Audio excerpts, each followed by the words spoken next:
자, 요한일서 내용이 요한복음하고 너무 관계가 깊어서 제가 이제 요한복음 얘기를 좀 길게 하고 있습니다. 자, 그래서 요한복음은 예수님을 성전으로 오신 분으로 계속적으로 설명하고 있어요. 그래서 요한일서 1장 14절도 성전으로 오신 예수님 얘기이고요. 요한복음 1장 50에서 51 나다나엘 얘기도 성전으로 오신 분이다라고 이미 제가 설명드렸습니다. 몇 가지 더 설명드릴게요. 자, 요한복음 2장으로 가면 두 개의 사건이 나오는데, 하나는 물을 포도주로 만들었던 가나 혼인잔치와 또 하나의 사건은 예수님이 성전에서 노끈으로 치증을 만들어서 난장을 치셨던, 한전한 사람 쫓아내고 양소 쫓아냈던 이야기가 나오는데요.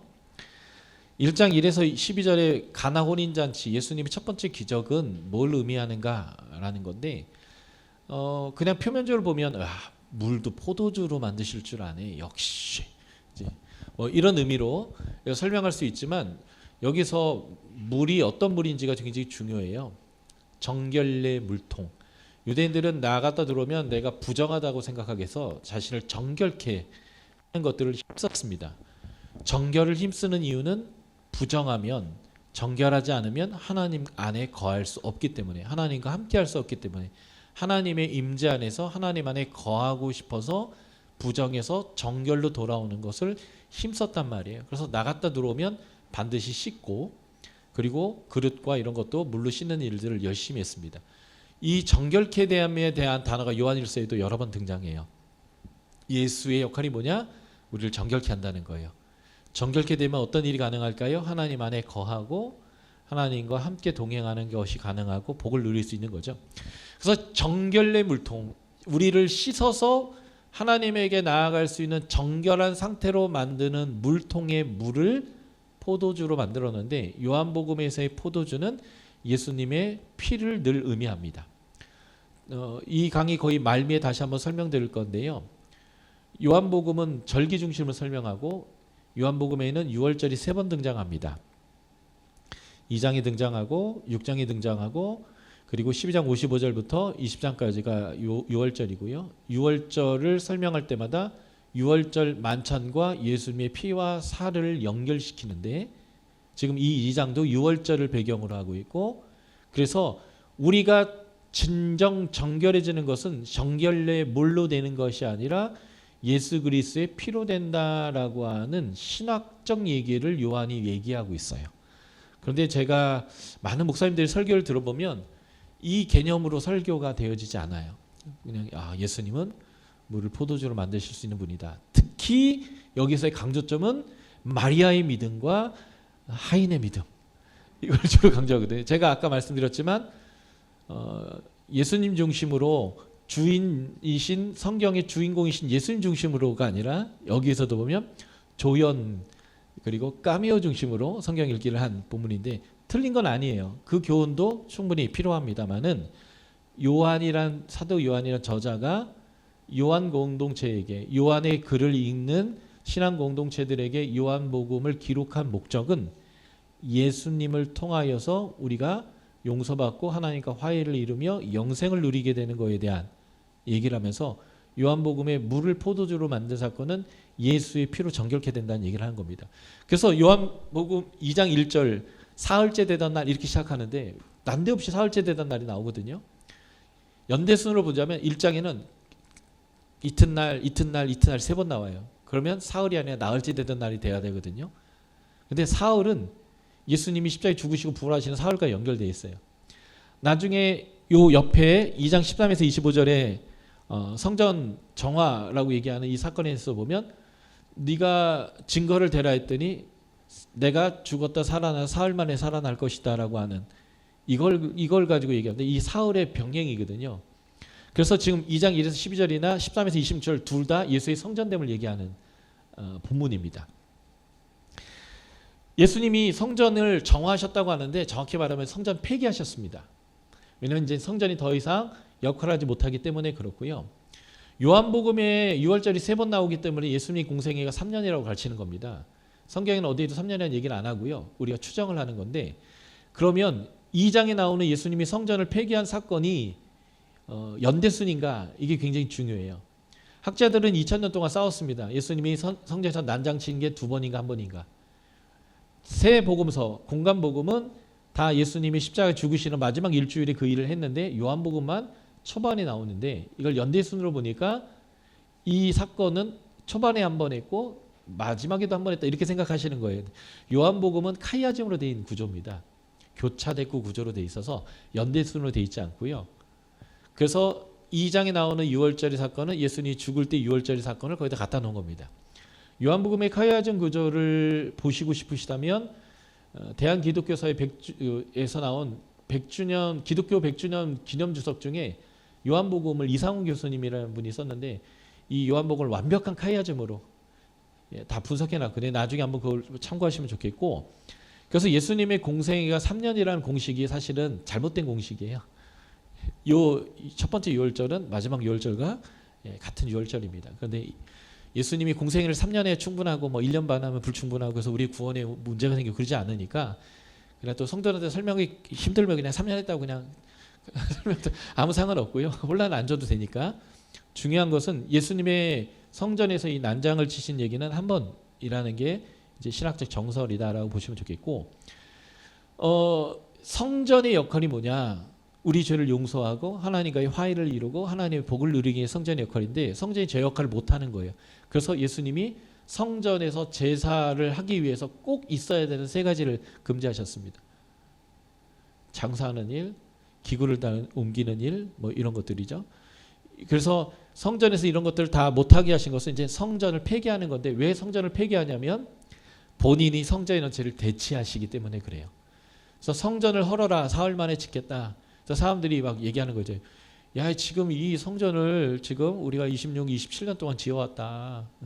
46년 동안 지어왔다. 그래서 BC 20년 헤롯이 성전을 짓기 시작해서 지금 AD 27년까지 성전을 지은 거예요. 그러니까 예수님의 공생의 시작은 AD 27년입니다. 헤롯이 BC 4년에 죽었기 때문에. 어쨌든 지금 46년 7년 동안 지어온 성전을 아직도 다 완공 못했고, 성전 완공은 AD 66년인가 그때 하거든요. 그리고 유대전쟁이 나서 없어져 버려요. 완공되자마자. 46년이나 지어도 아직 완공되지 않은 성전을 네가 어떻게 3일 만에 짓겠냐. 근데 본문이 정확히 얘기하잖아요. 예수님의 육신을 얘기하는 거다. 죽으셨다 부활하시는 것이 성전의 역할을 하는 거죠. 그래서 이제는 성전에서 했던 모든 제사와 성전의 모든 역할이 예수님으로 대치된다는 거예요. 그래서 요한복음 2장에 나오는 2가지의 사건은 성전 대신 예수님에 대한 이야기를 하는 겁니다. 그래서 이 성전 대신 예수님을 만나면 어떻게 되는가? 거듭나요. 그게 요한복음 3장의 주제예요. 엄마 뱃속에 들어갔다 나와야 되냐고 묻죠. 그때 이런 거예요. 육으로 난 건 육이다. 엄마 뱃속에 1000번 들어가 봐라. 10,000번 들어갔다 나와 봐라. 그건 육으로 난 곳이다. 여기다. 영으로 난 것은 영이니. 그래서 거듭난다라는 것은 성령으로 나는 것, 아버지께로 나는 것, 위로부터 나는 것이다. 거듭남이라는 헬라가 아노덴인데 그 자체의 직역이 위로부터 났다 이런 뜻이거든요. 그래서 예수님의 성전됨을 통해서 완전히 우리가 거듭남에 대한 이야기를 하는 것이 그 3장 얘기고, 4장 얘기는 사마리아 여인과 대화를 하는데 이 여인이 남편이 5이 있었고 또 지금 남편이 있는데 이제 그도 그의 남편이 아닌 거잖아요. 같이 사는 남자가. 어떤 목사님이 이렇게 설교하더라고요. 엄청 예뻤을 거라고. 그래서 남자를 계속 갈아쳤을 거라고. 그런 시각으로 보는 게 아니고요.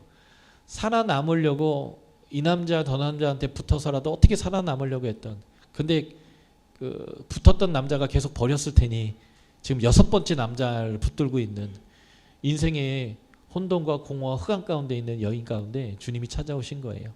예. 그런 여인이 육체적으로도 목이 말라서 물가에 왔을 때 영원히 목마르지 아니하는 방법을 제시해 줬는데, 그게 뭐냐면 내가 주는 물을 먹는 거예요. 그 내가 주는 물이 뭐냐면 성전 대신 예수님을 모시는 거예요. 그래서 내 안에 주님이 계셔서 계속 생수가 터지는 겁니다. 요한계시록 22장에 얘기하잖아요. 보호자로부터, 어린 양의 임재로부터 생명수가 쏟아난다고요.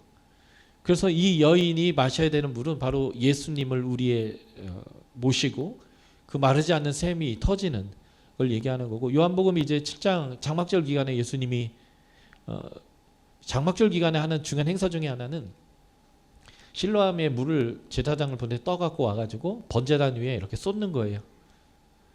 왜냐하면 장막절 기간이 건기가 끝나고 이제 우기가 막 시작되는 기간이고 이른비가 내려야 되는 때인데 하나님 우리에게 이른비를 내려주셔서 다시 파종을 하고 우리가 살아남을 수 있도록 하나님 복을 주십시오 하는 것이 장막절 축제의 중요한 행사 중에 하나였어요. 그 물을 이렇게 쏟으면서 우리에게 생명이 되는 물을 주세요 이렇게 할 때 예수님이 여기 쓱 지나가면서 내가 그 생수인데 그래서 이 배에서 깊은 배에서 생수가 터질 건데 이게 성령이다 라고 얘기했던 이 내용이 다 요한복음이 예수님이 우리 가운데 성전이 되셔서 우리 가운데 영원한 생명을 주시는 분이다라는 설명을 하는 것을 쭉 하는 거예요. 그래서 요한계시록에 나오는 새하늘과 새 땅과 창세기에 나오는 에덴 동산이 같은 그림이에요.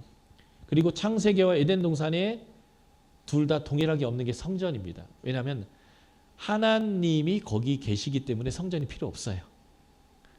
그 하나님의 임재로부터 솟아나오는 게 생명수인데 그래서 에덴 동산에는 4개의 강이 흐르는 거예요. 그 강이 우리 뱃속에서 터지는 게 바로 성령이 우리 가운데 오셔서 우리 안에 생명이 되어주시는 거고 그게 요한복음 3장에서는 거듭남이고 요한복음 4장에서는 내가 주는 물을 마시는 거고요. 그리고 요한복음 7장에서는 그 배에서 생수의 강이 터지는 겁니다. 예수님이 우리 가운데 좌정하셔서 예수님으로부터 생명의 선물이 쏟아져 나온다면 성령이 우리 가운데 거셔서 역사한다면 우리는 영생하게 된다. 이제 이런 얘기들을 굉장히 영적인 설명을 하는 겁니다. 그래서 요한복음이요. 처음 예수 믿은 사람한테 읽기에는 제일 좋은 복음서예요. 표면적으로 굉장히 쉽습니다. 그런데 요한복음이 제일 어려워요. 신학적으로 제일 깊어요. 더 늦게 기록할수록 신학화되기 때문에 그러기도 하고요. 그래서 요한복음은 성전으로 오신 예수님에 대한 이야기를 쭉 하다가 마지막 20장에서 아까 우리가 말했던 안식 후 첫날 예수님이 부활하셔서 우리에게 뭐 합니까? 니들이 성전의 역할을 할 것이다 라는 겁니다. 성령을 받아라 하면서 이런 사명을 주세요. 너희가 누구 죄든지 사하면 죄가 사해질 것이고 그대로 두면 그대로 있을 것이다. 죄가 사해지는 장소가 바로 어디예요? 성전입니다. 그리고 죄가 사해졌다라고 선언하는 사람이 누구냐? 레위기 1장부터 7장까지의 제사법을 보면 제사의 모든 절차가 끝나면 마지막에 제사장이 하는 멘트가 있어요. 네 죄가 사해졌다. 제사장이 죄를 사하는 권세가 있는 게 아니라 절차를 다 밟았기 때문에 하나님에 의해서 죄가 사해진 게 이미 확정됐기 때문에 그냥 선언해 주는 건데 예수 그리스도의 십자가의 사건 자체가 제사가 다 완결된 거예요.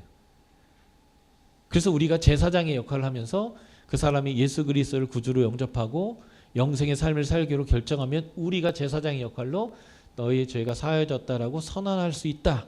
이 언어가 지금 여기 빨간색으로 쳐 있는 성령 받은 우리에게 주어지는 권세입니다.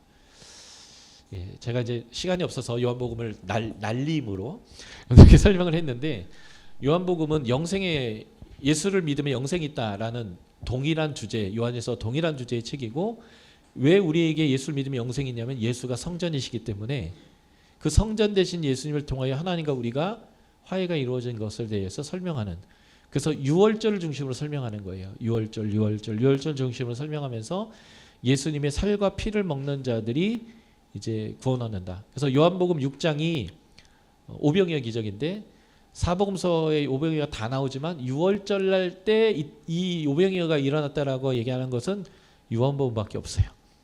그 요한복음이 예수님이 주신 그 떡 이것을 살과 피로 연결시키면서 내 살과 피를 마시는 자가 영생한다라는 설명을 하는 이러한 내용으로 유월절의 3번의 반복을 통해서 예수의 성전됨과 우리가 정결케 됨과 하나님과의 화해가 이루어졌을 뿐만 아니라 세상의 성전이고 제사장으로서의 파송된 사명까지를 설명하는 책이 요한복음이고요. 그 내용을 쭉 요약해서 다시 설명하는 게 요한일서인데 왜 다시 설명하느냐 봤더니 이원론적인 세계관을 가지고 이단 적그리스도가 들어왔고 그들이 자꾸 거짓말을 하고 하는 내용 때문에 또 하나는 여전히 이원론적 세계관에서 살다 보니까 구원과 삶이 따로 노는 거예요. 교회 다니는 거와 하나님 백성으로 사는 것은 별개인 거예요. 교회 안에서만 구원받은 백성이고 하나님의 백성이고 세상에 나가면 세상하고 같이 살아야 예, 우리 한국에 그런 진리가 있잖아요. 제가 군대 갈 때도 많이 들었던 얘기인데 줄은 가운데 서라. 맨 앞에 서지도 말고 맨 뒤에 서지 말고 예, 가운데 서라. 예, 튀지 말고 묻어가야 예, 살아남는 거잖아요. 한국 사회가 그래왔기 때문에 그리스도인들도 내가 입을 열어 예수 믿는다고 얘기 안 하면 나랑 오랫동안 같이 살았는데 직장 생활했는데 예수 믿는 걸 모르는. 예. 근데 원래는 그 소금의 맛과 빛은 숨길 수가 없는 건데 기가 막히게 숨기고 살아온 인생들도 꽤 많단 말이죠. 예. 어쨌든 그 요한복음의 이 정도 얘기를 가지고 요한일서로 들어가면 이제 요한일서의 메시지가 이제 왜 이렇게 표현되고 있는가라는 것을 우리가 훨씬 더 잘 이해할 수 있습니다. 자, 하나님은 빛이시라. 이 얘기 설명하려고 되게 많이 돌아왔는데요. 요한일서 1장 6절부터 2장 7절까지 메시지를 보면 대전제가 하나님 빛이신 거예요.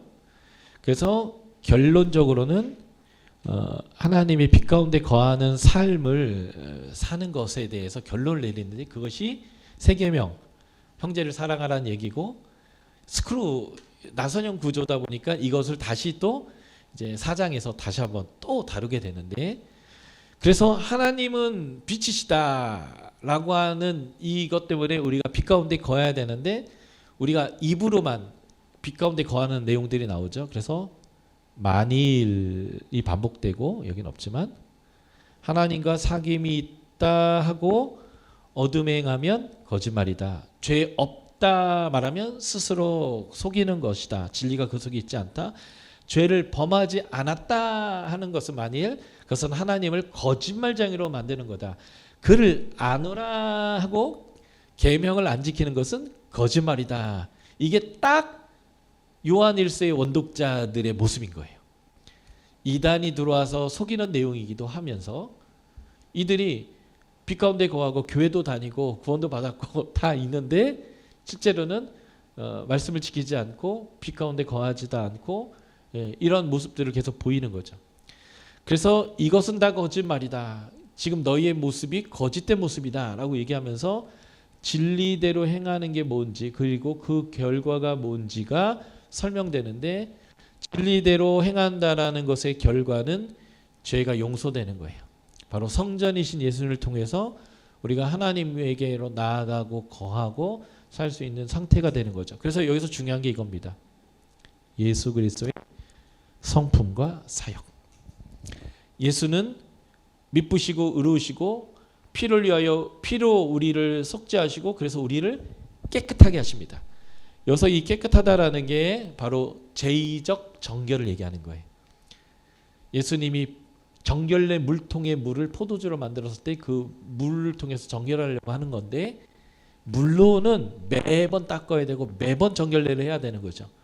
그러나 예수의 피는 우리를 온전하게 정결케 하실 수 있는 건데 그래서 예수님이 우리의 대언자가 되어져서 의로우신 분이 세상을 위해서 죄를 졌습니다. 죄를 위하여 죽으셨단 말이에요. 그래서 우리가 죄를 용서받을 수 있게 됐고 그래서 우리가 진리대로 행할 수 있는 삶이 됐는데 그 진리대로 사는 삶이 뭐예요? 빛 가운데 행하는 겁니다. 빛 가운데 행하기 위하여 죄를 자백하는 겁니다. 그러니까 진짜 내가 빛 가운데 있는 삶이라면 나 죄 없어 라고 생각하는 게 아니라 하나님 앞에서 내 죄를 늘 자백하고 정결해져서 하나님과 거하는 삶을 끊임없이 추구하는 거예요. 아이들은 아기 때는 별 실수를 다 합니다. 별짓을 다 하고요. 근데 어른이 되고 성장하면서 옳고 그름을 분별하게 되는 것처럼 우리가 그리스도 안에서 거하고 계속적으로 용서를 경험하고 계속 하나님과 동행하게 된다면 어느 순간 우리는 하나님 앞에서 죄 안 짓고도 살 수 있는 상황이 됩니다. 그것을 우리는 뭐라고 해요? 칭의된 자들이 결국은 성화 되어진다라는 것이고 로마서 6장에서 사도 바울이 이것을 정확히 이렇게 얘기했어요. 너희가 구원받은 것은 죄에 대해서 죽은 것이다. 그래서 이제는 죄의 종이 되지 말고 의의 병기가 되라. 로마서 7장에서 얘기하죠. 너희는 율법에 대해서 죽었다. 한마디로 율법 없이도 의롭게 살게 된다. 그 비결은 죄에 대해서 죽었고 율법에 대해서 죽어서 죄짓지도 않고 율법 없이도 하나님 앞에서 죄 안 짓고 살 수 있는 비결은 뭐다? 성령의 생명의 법이 죄와 사망의 법에서 너희를 해방하였다. 그래서 성령님이 그래서 제일 중요한 거예요. 아까도 제가 하나님의 형상의 네 가지, 이 세 가지가 회복되기 위해서는 성령의 사람이 되어야 하고, 사도들이 성령의 사역을 집중했던 이유가 바로 구원의 핵심의 문제가 바로 성령을 통해서 이루어지기 때문에 그렇습니다. 그래서 우리가 죄를 자백하고 계속 정결함으로 나아가고 하나님의 계명을 말씀을 지키는 삶을 살아가면 이게 바로 영생의 삶이 되는 겁니다. 우리가 계명을 지키고 우리가 순종하는 것은 하나님을 위하여 무엇을 해드리는 개념이 아닙니다. 여기 부모님들이 많으신데 부모님들이 자녀들을 키울 때 자녀들에게 하는 잔소리, 우리의 의미는 주옥과 같은 교훈이고 개들의 입장에서는 잔소리인데, 우리의 주옥과 같은 가르침은 별거 없어요. 나갔다 들어오면 손 씻어라, 손발 씻어라, 밥 먹고 간식 먹었으면 양치해라. 뭐 아주 간단한 가이드들이고 네가 미래를 준비하기 위해서는 공부해야 된다, 이런 내용들인데 이것 부모를 위해서 뭘 하라는 개념이 아니고요. 네가 양치 안 하면 병원 안 가게 돼 있고요, 치과 안 가게 돼 있고요, 손발만 잘 씻어도 감기 안 걸려서 고생 안 하고요. 그러니까 부모가 자녀들에게 주는 가이드는 대부분 자식이 행복하게 사는 방법을 가르쳐 줍니다. 그러니까 우리가 하나님께 순종하는 순종은요, 하나님에게 뭘 해드리는 게 아니고요, 하나님이 우리를 창조한 목적대로 행복하게 사는 법을 하나님이 우리에게 요구하는 거예요. 우리 행복하라고 하나님이 말씀하신 명령을 순종하면 하나님 좋은 게 아니라 우리 좋은 겁니다. 근데 이게 부모님하고 똑같아요. 자식이 아프지 않고 건강하게 잘 자르고 커서 사람 노릇하는 것만으로도 부모는 행복합니다. 부모가 자식 결혼시키면서 요구하는 거 있죠. 뭐 매달 뭐 얼마를 달라 뭐 이런 거 말고 제일 먼저 요구하는 게 뭐냐면 싸우지 말고 잘 살아라. 그거면 됐다. 예. 이혼한다는 소리만 안 들리게 했으면 좋겠다.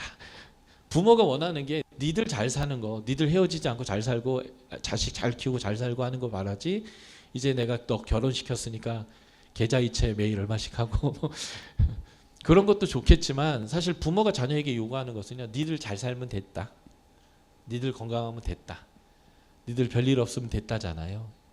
하나님의 율법과 하나님의 우리에게 말하시는 명령은 하나님이 뭐가 부족하니까 네가 그거 채워라 라고 하는 게 없어요. 사실은 하나님 부족한 게 없어요. 하나님이 우리에게 요구하는 명령, 계명대로 사는 것은요, 말 그대로 우리가 행복하게 살라는 얘기입니다. 그래서 순종은 우리가 행복하게 사는 방법을 받아들이는 거지 하나님한테 뭘 엄청나게 해드리는 것이 아니다라는 것을 기억하셔야 돼요. 하나님의 창조의 목적이 무엇이었는데요? 하나님의 모든 피조물이 하나님의 공의로운 통치 안에서 안식, 행복 누리라고 창조하셨어요. 근데 그것들이 다 집 나가 버렸습니다. 다 집 나가서 개고생하고 있어요. 그래서 하나님이 안 되겠다, 내가 죽어서라도 얘들이 죄값을 치러서라도 얘들이 행복하게 다시 돌려놔야겠다. 이게 구속사잖아요. 그리고 결국 하나님 그 일을 완성하시기 위하여 그 끄트머리에 지금 와 있단 말이죠.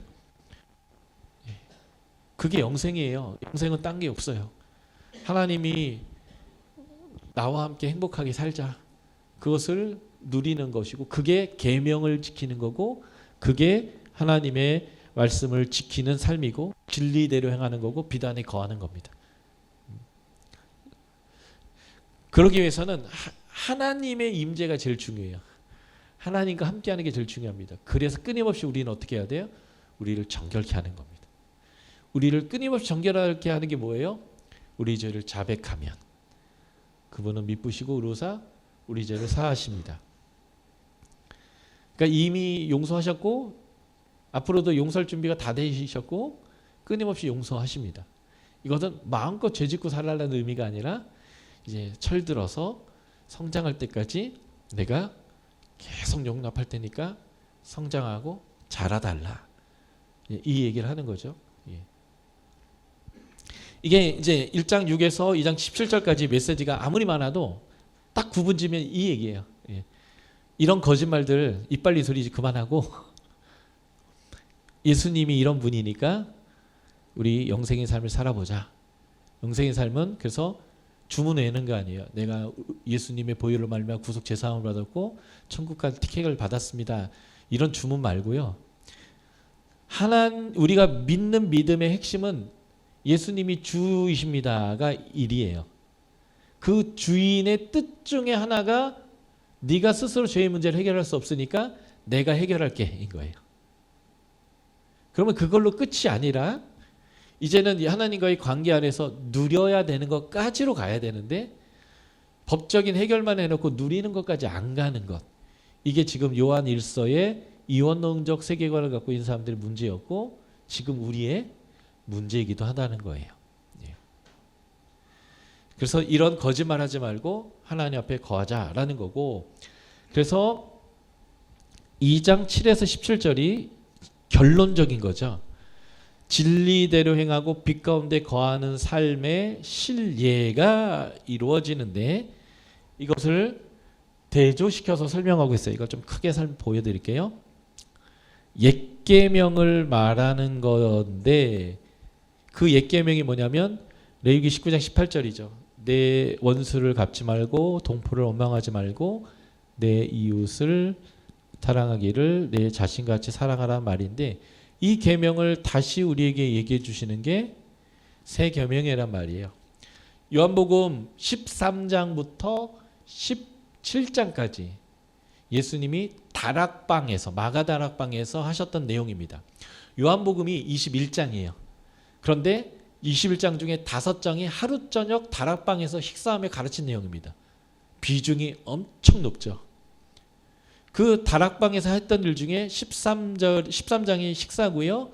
17장이 중보기도인데 나머지 14, 15, 16이 다락방 강화라고 하는 메시지예요. 죽기 직전에 예수님이 주신 유언인데 거기에 메시지의 핵심이 뭐예요? 서로 사랑하라. 내가 새 계명을 주노니 서로 사랑하라. 그래서 이 서로 사랑할 수 있는 비결을 주셨죠. 그게 뭐냐면 포도나무에 붙어 있어라. 포도나무에 붙어 있어라. 이게 거하라는 말인데 포도나무에 붙어 있어서 있으면 열매를 맺을 것이다. 그 열매가 뭐냐면 서로 사랑하는 거예요. 서로 사랑하면 사람들이 나에게 영광을 돌릴 거야. 이게 예수님의 다락방 강화의 핵심이고, 그래서 예수님이 이 다락방 강화 전에 성만찬을 했는데 마태, 마가, 누가의 성만찬은 이것은 내 살이다, 이것은 내 피다를 강조하는데 요한복음의 성만찬은 내 살이다, 내 피다라는 얘기 없어요. 예수님이 밥 먹다가 갑자기 일어납니다. 허리에 수건을 막 두르고 나가고 수건을 대야에다 물 떠가지고 막 비둘 발을 씻겨요. 베드로가 말리고 뭐 이런 거 가정 다 생략하더라도 예수님이 내가 주고 스승으로서 너희를 발을 씻긴 것처럼 너희도 이렇게 하라는 거예요. 그리고 그 가르침이 서로 사랑하라는 거예요. 예수님과 하나님이 하나였던 것처럼 우리가 예수님의 포도나무에 붙어 있으면 우리는 서로 사랑하게 될 것이고 그걸 통해서 예수의 제자인 것을 사람들이 눈치챌 거고 그래서 하나님께 영광이 될 것이다. 이게 핵심 메시지거든요. 그러니까 요한이 내가 새 계명을 얘기하는 게 아니라 옛 계명을 얘기하는 거다. 이 표현은 구약 때부터 신약 때까지 하나님의 메시지는 바로 이 메시지로 일관됐다는 거예요. 우리가 세상을 사랑하지 않고 형제를 사랑할 수 있는 이유가 쭉 설명되어지는데 그 첫 번째가 뭐냐면 어둠이 지나가고 찬빛이 벌써 비쳤습니다. 예수님이 벌써 오셨어요. 죄가 예수 그리스도의 이름으로 벌써 사함을 받았고요. 우리는 태초로부터 계시니 창조주 하나님, 우리 아버지 하나님을 알아버렸어요. 이미 우리는 믿는단 말이에요. 그리고 그분이 악한 자를 이겼어요. 요거를 설명하려면 창세기 3장 15절을 기억하셔야 되죠. 인간이 타락했어요. 하나님이 찾아왔습니다. 뭘 잘못했는지 자백하라고 너 이제 말을 거셨어요. 그랬더니 자기 죄 없대요. 여자가 문제고 여자는 뱀이 문제고 하나님의 진짜 뚜껑이 확 열렸어요. 그리고 승질이 나가지고 첫 번째로 벌을 내린 내용인데 그게 창세기 3장 15절이에요. 그 벌을 누구에게 내렸냐면 자신에게 내렸어요. 여자의 후손이 뱀을 머리를 상하게 할 거라는, 그러나 뱀은 여자의 후손의 발꿈치를 상하겠다는 것은 십자가의 고난을 얘기하신 건데, 십자가의 고난은 딴 얘기가 아니라 내가 잘못했으니까 내가 벌을 받아서 내가 책임질게, 이런 얘기거든요. 이게 십자가예요. 사실 하나님 뭐 잘못했냐고요. 잘못한 게 없는데, 여러분들은 자식 키워봐서 다 알 거예요. 자식 키워가지고 학교 보내놨더니 유리창 깨고 있고, 다른 새끼들 이렇게 막 얼굴 긁어놔가지고 홈좀 내놓고 막 사고 많이 쳐오잖아요. 그러면 나는 한 게 아무것도 없는데 죄인이에요. 그래서 그 상대 부모에게 사정하고 머리 조아리고 책임지고 다 하잖아요. 왜냐면 자식이 잘못한 건 부모 잘못이니까. 그러니까 하나님이 딱 자식이 잘못했는데 책임은 자기가 지겠다라고 말씀하는 게 창세기 3장 15절이고, 그 하나님이 책임지는 과정에서 무엇이 이루어지냐면 뱀의 머리가 깨어지는데, 바로 예수님의 십자가의 사건을 통해서 이 뱀이 권세를 잃어버린 것, 이게 악한 자를 이겼다는 거죠. 그래서 하나님이 너희 안에 거하시고 흉악한 자를 이겼다. 우리는 하나님을 알고 하나님을 아니까 우리는 용납받았고 사단은 졌다. 그러니까 우리가 서로 사랑할 수 있다. 이런 논리가 요한의 논리가 되는 거죠. 세상이나 세상에 있는 것을 사랑하고 형제를 미워하면 어둠 가운데 있고 어둠의 아버지 사랑이 그 안에 있지 않습니다. 그러니까 우리가 세상을 사랑하는 것 자체가 우리가 어디에 속했느냐를 보여주는 거죠. 세상과 세상에 살아있는 것의 특징은 육신의 정욕, 안목의 정욕, 아버지께로부터 온 것이 아니고 세상으로부터 온 것인데, 이거는 영원한 게 아니라 지나갈 거예요. 그래서 우리는 세상에 있는 것을 사랑하거나 형제를 미워하는 사람이 아니라 어떻게 해야 된다고요? 빛 가운데 거하는 것은 형제를 사랑하는 것인데, 그러면 우리 속에 꺼리낌이 없다. 하나님 앞에 우리가 담대하다. 이제 나중에 4장 5장에 가면 담대함이라는 단어가 또 계속 나와요. 스크류 구조다 보니까 우리는 예수 그리스도 말미암아 담대함을 얻습니다. 그래서 요한일서의 표현은 아니지만 예배는, 신약에서의 예배는 정성을 하는 게 아니에요. 담대히 하는 겁니다. 한국의 정서에는 지성이면 감천이라고, 지극한 정성을 들이면 하늘이 감복할 거라는 마음으로 예배드리고 뭐 일천 번제도 하고 막 이러는데, 예배는 지성을 들여서 신을 감복시키는 게 아니고요. 신이 이미 우리를 용납하고 예배를 받기로 결정했기 때문에 나는 죄인이지만 하나님께 나아갈 자격을 얻었음을 담대히 믿고 그냥 하나님 앞으로 담대히 나아가는 것, 이게 신약의 예배의 아주 중요한 모습입니다. 정성을 다하는 게 아니고요, 믿음으로 담대히 나아가는 거예요. 왜냐하면 우리에게 이미 하나님의 빛이 비춰졌고, 그래서 우리는 정결케 됐고, 그래서 우리에겐 꺼리낌이 없기 때문에. 그래서 이게 신약의 예배의 중요한 특징입니다. 구약은 성막으로 예배하러 나갈 때 나아갈 수 있으나 나아갈 수 없었습니다. 무슨 말이냐면 성막은 나오도록 하시는 건데 제사장의 도움이 없으면 나아갈 수 없었고요, 제사장의 도움이 있어 나간다 할지라도 성소와 지성소에 못 들어갔어요.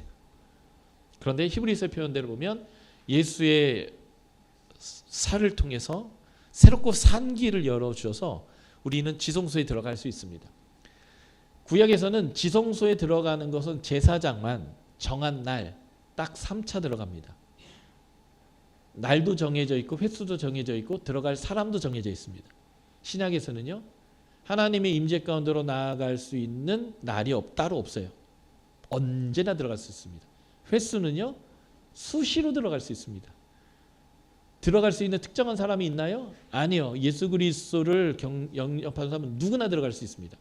횟수 제한 없고요, 인원 제한 없고요, 그리고 시대 제한도 없어요.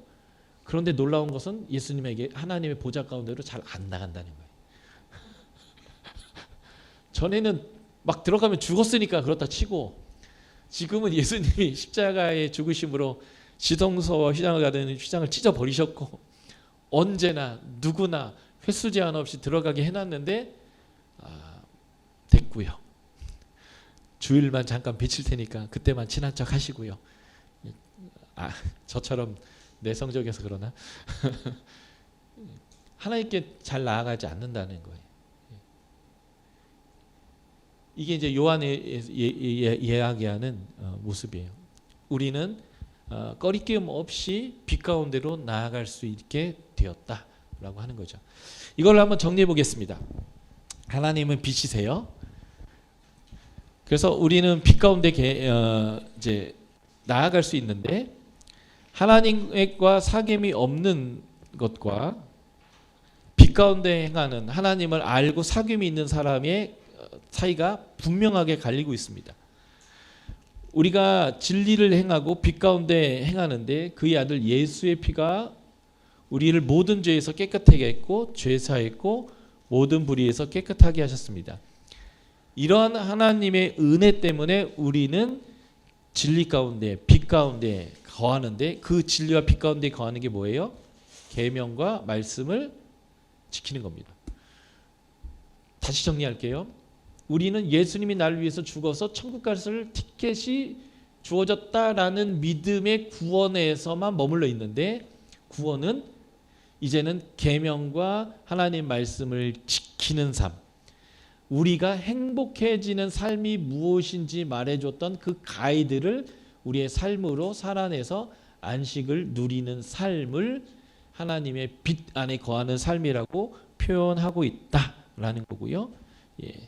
그래서 그가 행하시는 데 행하는데 그게 형제를 사랑하고 하나님 뜻대로 행하는 것입니다. 그래서 이것 정리하고 우리가 한번 쉬도록 하겠습니다. 구원, 영생은 무엇인가? 라는 거예요. 요한복음 3장 16절 하나님이 세상을 이처럼 사랑하사 독생자를 주셨으니 이는 누구든지 믿는 자마다 멸망치 않고 영생을 얻게 하려 하심이라. 믿는 자가 영생을 얻어요. 믿는 자가 영생을 얻는데 그러면 요한복음 17장 3절 좀 우리가 다 같이 찾아서 볼까요? 믿음은 무엇이냐? 영생을 얻는 믿음, 영생은 곧 무엇이냐라는 것들을 우리가 요한복음 17장 3절을 통해서 정리할 필요가 있습니다. 요한복음 17장 3절은 영생이 무엇인지에 대한 성경적 정의를 내려주고 있거든요. 영생은 믿음으로 얻는 거예요. 그래서 믿음이 무엇인지를 이 영생의 정의를 통해서 우리가 믿음의 내용을 정리할 수 있습니다. 17장 3절 같이 소리내서 읽어볼게요. 준비되셨죠? 시작. 영생은 유일하신 참 하나님과 그가 보내신 자 예수 그리스도를 아는 것이니. 아멘. 영생은요, 하나님, 예수님, 저는 성령님과 포함시킬게요. 성령님을 아는 게 영생입니다. 그렇기 때문에 믿음은 뭐냐면 알미예요. 하나님, 예수님, 성령님을 잘 아는 게 믿음이 있는 겁니다. 여러분 믿음이 있습니까? 라고 할 때 그 믿음의 정의는 하나님, 예수님, 성령님 잘 아세요? 그분이 뭘 기뻐하는지 아세요? 그분이 뭘 싫어하는 거 아세요? 그분의 방향과 비전이 뭔지 아세요? 라고 묻는 거예요. 우리는 예수님이 날 죽은 걸 믿어요 라는 것으로만 알고 있고요. 그것도 믿음의 내용 중에 하나예요. 우리가 스스로 죄를 해결할 수 없고 하나님께 나아갈 수 없을 때 죄를 해결하고 하나님께 나아갈 수 있는 방법 하나를 제시하는 게 예수님의 십자가니까. 근데 그 이상의 하나님의 많은 뜻이 있어요.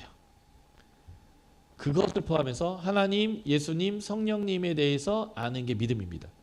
그래서 믿음을 가지려면 하나님, 예수님, 성령님의 가치, 성품, 방향, 비전, 그분의 선악의 기준을 우리에게 설명하고 있는 성경을 읽어야 합니다. 그런데 신기한 것은 성경은 한 번도 안 읽는데 천국 갈 믿음은 다 있어요. 이게 뭔가 언밸런스인 거예요. 그러니까 구원이 너무 좁혀져 있기 때문에라는 거예요. 그래서 믿음은 하나님, 예수님, 성령님에 대해서 안다의 개념이고요. 믿음이 좋다는 것은 하나님, 예수님, 성령님에 대해서 잘 안다의 개념이 됩니다. 자, 요한복음 1장 12절은 우리가 수련회 가면 중고등 먹을 때 밥 한 끼 얻어먹으려고 꼭 외웠던 아주 짧고 굵은 구절이잖아요. 영접하는 자, 곧 그 이름을 믿는 자들은 하나님의 자녀가 되는 권세를 주셨더니. 여기서 보면 믿음의 또 다른 단어가 영접이에요. 그러니까 하나님, 예수님, 성령님이 뭘 기뻐하시고 뭘 싫어하고 뭘 하고 싶어 하는지를 아는데, 아는 걸 머리로만 아는 사람이 있고요. 이것을 내 가치로, 영접이라는 단어가 영어가 received, 받아들인다, 수용한다는 거잖아요. 그 하나님, 예수님, 성령님의 가치와 성품을 내 가치와 성품과 방향으로 받아들이는 게 있어요. 그게 바로 믿음이에요. 그러니까 믿음은 지식을 안다의 개념이 아니라 그 알미 내 가치요, 내 언어요, 내 결정이요, 내 돈 씀씀이로 수용한다의 개념입니다. 이게 이제 요한이 말하고 있는 믿음의 정의예요. 이게 우리에게 굉장히 필요한 지금 믿음의 정의입니다. 요한복음 3장 36절 같이 한번 읽어볼까요? 요한복음 3장 36절. 요한복음 3장 마지막 구절이에요. 요한복음 3장 36절 찾으셨나요? 네, 같이 소리내서 읽겠습니다. 시작.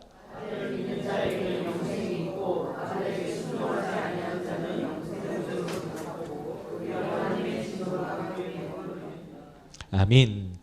이게 이제 히브리인들이 글 쓸 때, 말을 할 때 반복하는 대꾸법을 써요. 강조하기 위한 거죠. 동의 대꾸가 있어요. 같은 뜻을 두 번 반복하는 거. 하나님 사랑하는 사람은 성경을 읽고 하나님을 경외한 자는 말씀을 지키니이다. 뭐 이런 게 이제 동의 대꾸라면, 반대로 강조하는 반의 대꾸도 있습니다. 하나님을 사랑하는 사람은 말씀을 읽지만 하나님을 멸시하는 자는 말씀을 버리느니라. 이런 건데, 지금 우리가 읽었던 3장 36절이 반의 대꾸예요. 자, 보세요. 아들을 믿는 자의 반대말은 아들에게 순종하지 아니하는 자이고요. 영생이 있고의 반대말은 영생을 보지 못하고 하나님 진노가 그 위에 있다입니다. 이 내용을 동의 대꾸로 제가 바꿔서 읽어드릴게요. 아들을 믿는 자들에겐 영생이 있고 아들에게 순종하는 자는 영생을 보고 진노가 없다. 그러면 믿음과 동의되는 말이 뭐예요? 순종입니다. 믿음은 하나님, 예수님, 성령님이 어떤 분이고 어떤 가치가 있고 무엇을 기뻐하시고 무엇을 싫어하는지를 알고 그것을 내 가치로, 언어로, 결정으로 수용했기 때문에 그 수용한 것에 따라서 내가 말하고 행하고 관계하고 돈을 쓰고 권위를 사용한다. 이 개념이 요한적 믿음의 내용입니다. 제가 1시간 떠들었어요. 그리고 저에게 믿음이 있습니다. 목이 마를 땐 물을 마시면 해결된다는 믿음이 있어요. 그러면 제가 지금 1시간 떠들었으니까 목이 말라요. 그럼 제 믿음에 따라 행동하는 건 뭐예요? 물을 마시는 겁니다. 그런데 가끔 목마름을 해결하기 위해서 금식을 시작하는 분이 있어요. 주님은 목마름을 해결하실 수 있다는 거죠. 좋은 믿음이지만 주님은 그렇게 목마름을 해결해달라고 금식을 들어가면 이렇게 얘기하는 거예요. 물 마셔라. 왜 뻘짓하고 있니? 하나님 나라의 가장 중요한 원칙은요, 그냥 하나님이 세운 자연 질서대로 사는 거예요. 피곤하면 어떻게 해결하십니까? 철야 들어가세요? 자야죠. 배고프면요? 예, 먹어야죠. 목마르면요? 예, 마셔야죠. 이게 영적인 거예요. 이게 하나님의 질서를 우리가 알고 받아들이는 거거든요. 그래서 믿음은 하나님의 가치대로 사는 건데 이걸 순종이라고 표현합니다. 근데 이 하나님의 가치대로 사는 것에 제일 중요한, 제일 앞에 있는 원칙이 있어요. 그게 바로 사랑입니다. 하나님은 사랑이시니까요. 이 얘기를 이제 4장에서 아주 구체적으로 제가 조금 더 할 예정입니다. 그래서 마지막으로 예수님을 이렇게 설명해요. 바로 이 예수님의 모습이 우리 정체성의 근거가 되는 거고, 이런 예수님이 우리를 빛 가운데로 이끄셨기 때문에 우리가 이런 믿음의 삶을 사는 것이겠죠. 네, 브레이크하겠습니다.